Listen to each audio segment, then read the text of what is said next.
Assalamualaikum warahmatullahi wabarakatuh. Yang saya hormati Bapak Menhub, Bapak Menkes, Kepala BNPB, Bapak Kasum TNI, dan Manajer Angkasa Pura, pimpinan Angkasa Pura, serta rekan-rekan media.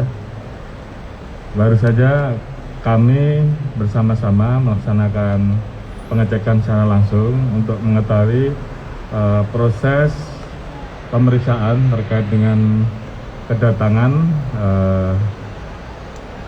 saudara-saudara kita pelaku perjalanan luar negeri atau pelaku perjalanan internasional.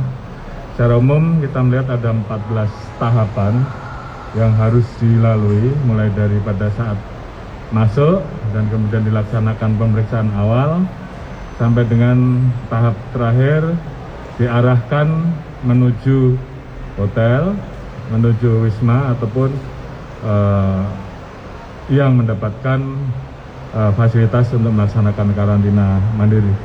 Secara umum kita tadi melakukan beberapa pengecekan langsung untuk tentunya memberikan evaluasi terkait dengan perbaikan-perbaikan sehubungan dengan adanya komplain-komplain viral dari masyarakat terkait dengan proses yang ada. Tentunya ini menjadi evaluasi untuk ke depan agar lebih baik.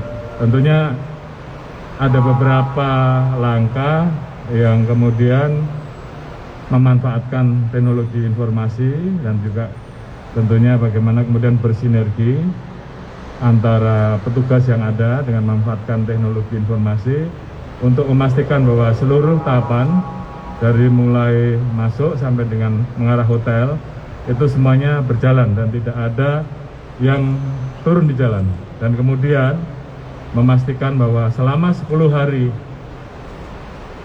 masa karantin maka masyarakat atau pelaku perjalanan internasional yang melaksanakan karantin harus betul-betul berada di tempat. Oleh karena itu penggunaan aplikasi dan pemanfaatan teknologi ditambah juga tentunya pengecekan secara manual ini akan diberlakukan sehingga kita yakin bahwa selama 10 hari maka masyarakat ataupun PPI yang melaksanakan karantin tetap berada di tempat. Ini menjadi sangat penting karena beberapa waktu yang lalu kita mendapati ada yang baru 2 hari, 3 hari kemudian sudah kembali.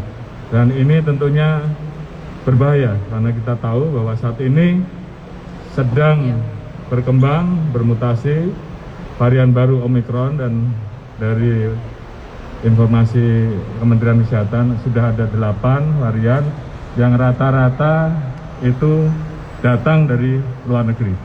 Dari kondisi ini tentunya harus kita pertahankan agar betul-betul tertangani dengan baik di masa pada saat pelaksanaan karantina tersebut.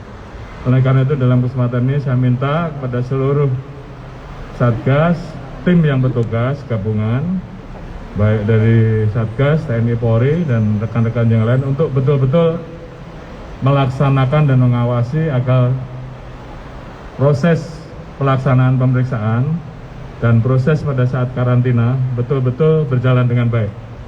Terhadap pelanggaran-pelanggaran yang ada, silahkan diproses sehingga kemudian kita yakin bahwa seluruh proses tersebut berjalan tanpa ada yang dilanggar. Karena ini adalah untuk kepentingan kesehatan bagi masyarakat yang lain agar varian baru Omicron yang kita tahu berkembang dengan kecepatan 5 kali lebih cepat dan juga bisa masuk atau bertransmisi kepada orang yang sudah pernah divaksin. Ini tentunya menjadi langkah-langkah yang betul-betul harus kita lakukan dengan baik. Jadi ini tentunya menjadi bagian yang mungkin membuat masyarakat tidak nyaman. Namun tentu ini harus kita lakukan karena kita harus menempatkan keselamatan rakyat sebagai hukum tertinggi atau salus populi superma lex tuo. Mungkin itu yang bisa saya sampaikan. Terima kasih. Wassalamualaikum warahmatullahi wabarakatuh. Jadi teman-teman, untuk menambahkannya tadi Pak Kapolri sampaikan, kami di sini pertama melakukan pengecekan terhadap masukan yang kita terima dari masyarakat.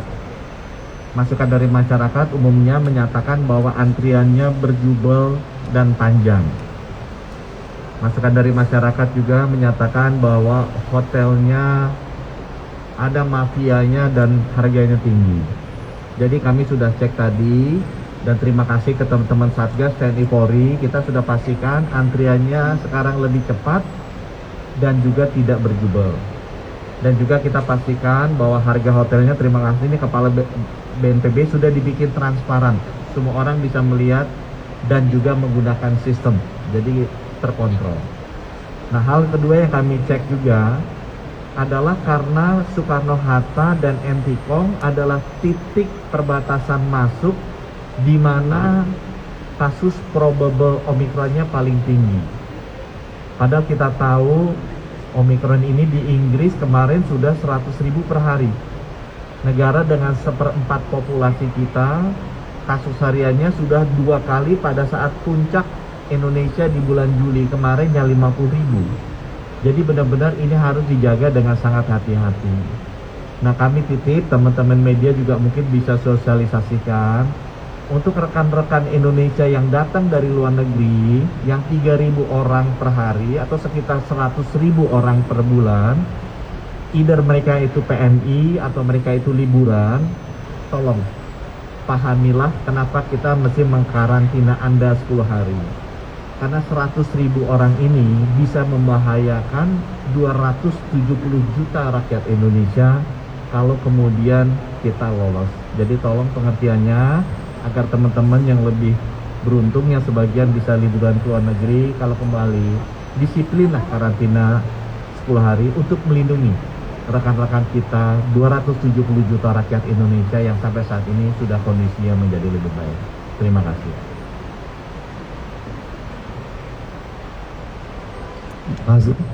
Assalamualaikum warahmatullahi wabarakatuh. Teman-teman yang saya cintai, kita tahu bahwa 3.000 sampai 4.000 kedatangan per hari di Soekarno-Hatta.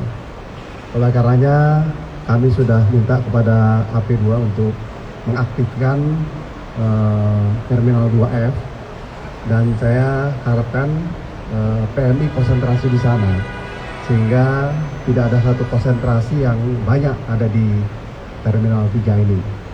Dan ini agar dilakukan segera dan sistematis agar mereka itu mendapatkan suatu pelayanan yang baik dan segera. Yang kedua, berkaitan dengan apa yang kita lihat seperti yang sampaikan Pak Menkes terjadi penumpukan, kami sudah juga menugaskan Damri untuk lebih banyak sehingga begitu mereka datang, mereka langsung berangkat ke tempat-tempat yang lain. Saya sudah menugaskan kepada Dirjen Udara untuk tidak menambah jumlah penerbangan di masa-masa Nataru ini, karena ada kecenderungan penambahan, oleh karenanya kita tidak menambah. Jadi hanya ada yang existing, dari manapun itu tidak boleh menambah. Satu hal lagi, sudah mendapatkan restu bahwa Surabaya bisa dipakai untuk penggunaan PMI, dan kita tanya tadi paling tidak 30% dari 1.500 itu menuju ke Surabaya dan NTB. Dan oleh karenanya kami minta persiapan-persiapan dari Pak dan Satgas tadi didiskusikan, Surabaya sudah siap. Terima kasih. Wassalamualaikum warahmatullahi wabarakatuh. Menambahkan sedikit rekan-rekan media sekalian, tadi tim Bapak Kapolri, Bapak Menkes, Bapak Menhub tadi dialog dengan pelaku perjalanan luar negeri yang bukan PMI, yang mereka harus dikarantina di hotel selama 10 hari. Rata-rata menyadari bahwa pada saat kembali ke tanah air setelah melakukan perjalanan ke luar negeri, mereka senang dilaksanakan karantina di hotel. Kemudian yang PMI, pelajar dan mahasiswa, tadi juga sempat dialog, rata-rata juga menyadari bahwa para PMI ini begitu tiba di Indonesia harus menjalani karantina 10 hari ini mereka siap begitu. Nah, ini ada kasuistis, ada beberapa pelaku perjalanan luar negeri yang bukan PMI, bukan pelajar, bukan mahasiswa, yang seharusnya dikarantina di hotel, tidak mau. Mereka tetap memaksa untuk karantina gratis. Nah, ini yang kami tadi diskusi, dicarikan solusinya bagi mereka-mereka ini tetap dilaksanakan pelayanan untuk karantina di Wisma, sehingga tidak gaduh dan tidak menimbulkan permasalahan yang lain. Yang kedua, Satgas COVID-19 juga melaksanakan pemantauan terus dari mulai kedatangan di bandara, perjalanan sampai dengan masuk ke wisma-wisma untuk yang PMI, pelajar dan mahasiswa, kemudian ke hotel-hotel untuk yang karantina karena bukan termasuk golongan PMI atau pelajar maupun mahasiswa. Tentu saja diharapkan ini ke depan lebih baik lagi, tidak lagi timbul seperti tadi yang disampaikan oleh Bapak Menkes, adanya penumpukan, adanya antri yang panjang ataupun pelaksanaan pengurusan pelayanan yang kurang maksimal.